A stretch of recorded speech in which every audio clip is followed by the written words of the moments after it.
Il citofono chiuso ai cronisti racconta il dramma che sta vivendo una famiglia di Mareno di Piave. Il marito, un 58enne, si trova ricoverato al Cafoncello dopo essere stato accoltellato ieri sera alla schiena mentre era seduto su questa panchina all'ombra del campanile della parrocchiale.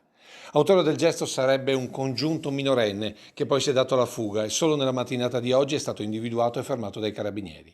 Movente dell'aggressione pare solo futili motivi. Tutto si sarebbe svolto in una decina di minuti, poco dopo le 18 di domenica. L'uomo pare al termine di un alterco col minorenne sarebbe uscito per una passeggiata col cane, forse nel tentativo di calmare le acque. Una volta a ridosso della chiesa si sarebbe seduto su questa panchina, dando le spalle al giovane, che nel frattempo avrebbe seguito il 58enne con in mano un coltello da cucina, con il quale l'avrebbe pugnalato alla schiena. Un solo colpo inferto per poi fuggire tra i campi, lasciando la vittima a terra subito soccorsa da alcuni passanti che hanno assistito sbalorditi alla scena.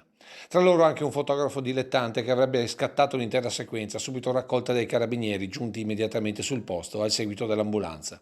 Il 58enne è stato ricoverato prima a Conegliano e poi a Cafoncello, dove si trova attualmente in condizioni serie ma non in pericolo di vita. Per tutta la notte e la mattinata di oggi è proseguita la ricerca da parte dei carabinieri del minore autore del gesto, individuato e fermato poco prima di mezzogiorno, un fatto che ha scosso profondamente la comunità di Mareno. Mi sento di dire che è una vicenda molto delicata alla quale come comunità intera stiamo molto vicini alla famiglia dell'aggredito. Per voi comunque è una cosa straordinaria questa. Assolutamente sì, posso tranquillizzare sul fatto che la comunità di Mareno di Piave è una comunità molto coesa e molto tranquilla, nella quale eventi come questi sono assolutamente straordinari.